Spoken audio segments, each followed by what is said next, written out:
Hi viewers, welcome to our channel. ప్రస్తుతం మనతో పాటు దాము బాలాజీ గారు సీనియర్ జర్నలిస్ట్ ఉన్నారు. వారితో ఒకసారి మాట్లాడదాం. సార్ నమస్కారం. సార్ నమస్తే. సార్ మాజీ ఎమ్మెల్యే వైసీపీ నేత వల్లభనేని వంశీని హైదరాబాద్లో విజయవాడ పోలీసులు అరెస్ట్ చేయడం జరిగింది. సార్ మరి ఏం జరిగింది, ఏ కేసులో వల్లభనేని వంశీని అరెస్ట్ చేశారు? అటు వైసీపీ వాళ్ళు కూడా ట్వీట్ చేస్తున్నారు, ఇది అక్రమ అరెస్ట్ అంటూ వాళ్ళ వర్షన్ చెప్తున్నారు. సార్ మరి మీరేం చెప్తారు సార్ దీనికి సంబంధించి? ఎప్పటి నుంచో అదేదో అంటారు కదా, ఎన్నాళ్ళు వేచిన ఉదయం అని. అలాగా ఎప్పటి నుంచో చెప్తున్నారు. మనమే చెప్పుకుంటాం ఇప్పటికీ.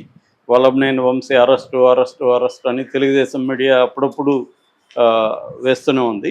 బట్ ఇప్పుడైతే ఫోటోలు వీడియోలు కూడా రిలీజ్ అయినాయి కాబట్టి మనం నమ్మచ్చు. సో వల్లభనేని వంశీ గత కొంతకాలం నుంచి అమెరికాలో ఉంటున్నాడని, హైదరాబాద్లో దాక్కున్నాడని, హైదరాబాద్లో పోలీసులు వచ్చి తీసుకెళ్లారని రకరకాల వార్తలు వస్తూనే ఉన్నాయి. ఎందుకంటే తెలుగుదేశం మీడియాకి వల్లభనేని వంశీ, కొడాలి నాని అరెస్ట్ అనేది వెరీ ఇంపార్టెంట్, క్యాడర్ కూడా. బట్ చంద్రబాబు టైమింగ్ కోసం వెయిట్ చేస్తున్నట్టుగా మనకు కనబడుతుంది. నేను గతంలో కూడా చెప్పినాను, ఏ పని ఎప్పుడు చేయాలనేది కూడా వెరీ ఇంపార్టెంట్ పాలిటిక్స్లో. సో అలాగా చంద్రబాబు ముందుగా 2-3 రకాల పనులు స్టార్ట్ చేశాడు రివెంజ్ పాలిటిక్స్లో భాగంగా. ఒకటేమో వైసీపీ ఉన్న టైంలో అధికారులు ఎవరైతే తెలుగుదేశం వాళ్ళని ఇబ్బందులు పెట్టారో వాళ్ళ మీద టార్గెట్ చేయడం నెంబర్ 1. ఇప్పటికి కూడా 59 మంది డిఎస్పీలు వాళ్ళని పదవులకి ఇవ్వట్లేదు. అట్లాగే చాలామంది అధికారులు కూడా రకరకాల రూపాల్లో పనిష్మెంట్లు ఇస్తున్నారు, కొందరిని అరెస్టులు చేస్తున్నారు. ఇది నెంబర్ 1. నెంబర్ 2, సోషల్ మీడియా మీద అటాక్ చేయడం. వైసీపీ సోషల్ మీడియాకు సంబంధించిన వాళ్ళని అరెస్ట్ చేయడం, కేసులు పెట్టడం, పోలీస్ స్టేషన్కి తీసుకెళ్ళి కొట్టడం, ఈ కార్యక్రమాలు ఇప్పటి వరకు జరుగుతుంది. అదే చిన్న చిత్క స్థాయి అరెస్టులు, కేసులు పెట్టుకుంటూ పోవడం, ఇవి చేస్తున్నారు. అంటే అందరి మీద కేసులు ఉంటే టైమింగ్లను బట్టి ఎవరి మీద ఎప్పుడు చేయాలనేది చంద్రబాబు ప్లాన్. ఆ ప్లాన్లో భాగంగా ఈరోజు వల్లభనేని వంశీని అరెస్ట్ చేశారు. వల్లభనేని వంశీ మైహోం భూజా అని గచ్చిబౌలిలో ఉంటున్నాడని చెప్తున్నారు. ఆయన నిజానికి చాలా రహస్యంగా ఉంటూ ఎవరిని కలవట్లేదు. ఎవరన్నా వైసీపీ నాయకులు వస్తే కూడా ఇక్కడ ఒక వైసీపీ నాయకుడి ఫామ్ హౌస్లోనో లేకపోతే హోటల్లోనో కలుస్తున్నారు. కానీ ఆయన మైహోం భూజాలు ఉన్నట్టు కూడా ఎవరికి తెలియదు, అంత సీక్రెట్గా ఉంటున్నాడు. సో అది పోలీసులకి తెలిసింది. పోలీసులు ఈరోజు వచ్చి మార్నింగ్ మైహోం భూజాలకి ఎంటర్ అయ్యారు. ఆయన ఇమ్మీడియట్గా కూడా రాలేదు. దాదాపు ఒక 1/2 అవర్ పైన టైం తీసుకొని లోపలికి వెళ్ళి వైసీపీ నాయకులకు ఫోన్ చేశారు. నన్ను ఎట్లన్నా సేవ్ చేయండి అని అడిగినట్టుగా తెలుస్తుంది. అయితే మీరు ఒక కొద్దిసేపు పోలీసుల్ని వెయిట్ చేయించండి, ఈ లోపల మీడియా వస్తుంది అని వాళ్ళు సలహా ఇచ్చినట్టు తెలుస్తుంది. ఆ మీడియా వచ్చే వరకు ఈయన ఆగాడు. దాంతో పోలీసులకు అర్థమైంది ఇతని స్ట్రాటజీ. పోలీసులు సీరియస్గా తీసుకుని మీరు రాకపోతే మేము వేరే రకంగా తీసుకెళ్లాల్సి ఉంటుంది అన్నప్పుడు ఆయన విధి లేక 1/2 అవర్ తర్వాత వచ్చాడని చెప్తున్నారు. సో ఇప్పుడు ఆయన్ని ఏ కేసుల్లో పెట్టారు, ఏ కేసులో అరెస్టు చూపిస్తున్నారు అని చెప్పడానికి మనకు అందుతున్న సమాచారం ప్రకారం ఆయనకి యాక్చువల్గా ఆయన మీద చాలా రకాల కేసులు ఉన్నాయి. ఒకటేమో 2024లో మన టీటీడీ ఆఫీస్ మీద దాడి కేసు. రెండవదేమో అంతకుముందు టీడీపీ నేత కాసినేని రంగబాబు పైన అటాక్ చేశారు అనేది ఒక కేసు గన్నవరంలో. అతన్ని ఒక దీనికి పిలిపించి అక్కడ పార్క్ ఎలీట్ హోటల్ దగ్గరికి పిలిపించి ఒక ల్యాండ్ పంచాయతీలో మాట్లాడుకుందామని పిలిపించి ఆయన కొట్టారనేది ఒక అలిగేషను. దానికి సంబంధించి కూడా ఆల్రెడీ చాలామందిని అరెస్ట్ చేశారు. శేషు అని ఇతని ఇంపార్టెంట్ రైట్ హ్యాండ్, అతను తప్పించుకొని తిరుగుతున్నాడు అని చెప్తున్నారు. దాంట్లో కూడా ఈయన ఉన్నాడు. అట్లాగే ఇసుక కుంభకోణాల కేసులు కూడా ఈయన మీద ఉన్నాయి. ఇది అన్నిటికంటే కూడా సీరియస్గా తీసుకునింది టీడీపీ ఆఫీస్ మీద, తెలుగుదేశం ఆఫీస్ మీద దాడికి సంబంధించి. అందులో ఈయన మామూలుగా అయితే ఎఫ్ఐఆర్ ప్రకారం ముద్దాయి నెంబర్ 71గా, అక్యూజ్డ్ నెంబర్ 71గా ఉన్నాడు. దాన్ని ఇప్పుడు A1గా మార్చాలని ప్లాన్ చేస్తున్నట్టుగా తెలుస్తుంది. సో దానికి సంబంధించి ఆయన ముందస్తు బెయిల్ కూడా హైకోర్టులో పిటిషన్ వేశాడు. అది 20వ తేదీ విచారణకు రాబోతుంది. అయితే ఇప్పుడు వీళ్ళు పోలీసులు ఒక దాన్ని యాడ్ చేశారు. అందులో అదేంటంటే సత్యవర్ధన్ అని ఒక తెలుగుదేశం నాయకుడిని కిడ్నాప్ చేశాడు వంశీ అనేది ఇతని మీద ఛార్జీ పెట్టారు. ఆ సత్యవర్ధన్ కూడా ఆ టైంలో తెలుగుదేశం ఆఫీసులో ఉండేవాడు.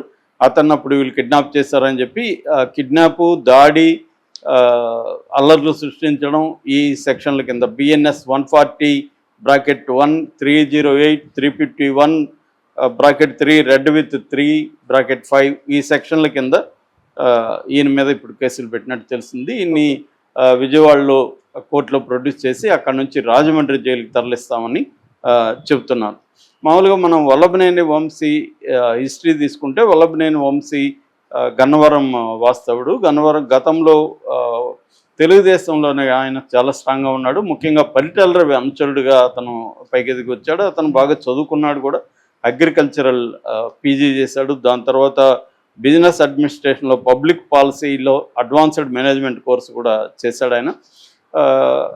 అయితే 2014లో జూనియర్ ఎన్టీఆర్ వల్లనే ఆయనకి సీట్ వచ్చిందని కూడా అప్పుడు చెబుతారు. ఎందుకంటే ఈయన సినిమా ప్రొడ్యూసర్ కూడా. 2009లో పున్నమనాగ అని ఒక సినిమా తీశాడు.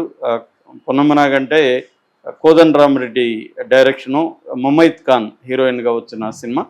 దాని తర్వాత అదుర్స్ 2010లో, దాని తర్వాత టచ్ చేసి చూడు 2018లో, ఈ 3 సినిమాలకి ఆయన ప్రొడ్యూసర్గా కూడా వ్యవహరించాడు. సో జూనియర్ ఎన్టీఆర్ బాగా క్లోజ్ అయిన. జూనియర్ ఎన్టీఆర్ రికమెండేషన్తో అప్పట్లో 2014లో ఈయనకి చంద్రబాబు సీట్ ఇచ్చాడు. అక్కడ మంచిగా గెలిచాడు ఈయన. దాదాపు 9,000 ఓట్ల పైన తేడాతో గెలిచాడు అప్పుడు.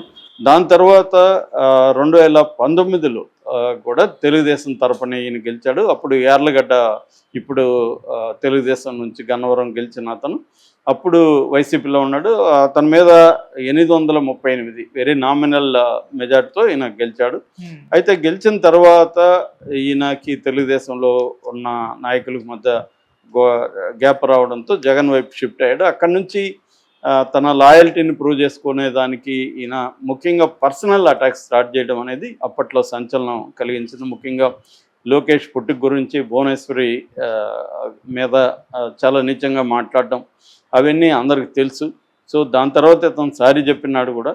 అయినా కూడా దానివల్ల ఏంటంటే మొత్తం తెలుగుదేశం కేడర్లో కానీ అభిమానులు, పైగా ఇతను ఏంటంటే సామాజిక వర్గం కమ్మ సామాజిక వర్గం కాబట్టి ఇంకా కోపం. మన కమ్మ సామాజిక వర్గంలో ఉండి మనల్ని ఇంత నీచంగా మాట్లాడతాడా అన్న కోపం ఇతని మీద కానీ నాని మీద కానీ ఈ తెలుగుదేశం వాళ్ళకి చాలా ఎక్కువ ఉంది. సో నాని ఇతను ఇప్పటివరకు అరెస్టులను అయితే ఎస్కేప్ అవుతూ వచ్చారు. ఇప్పుడు అది కష్టమైందని చెప్పచ్చు.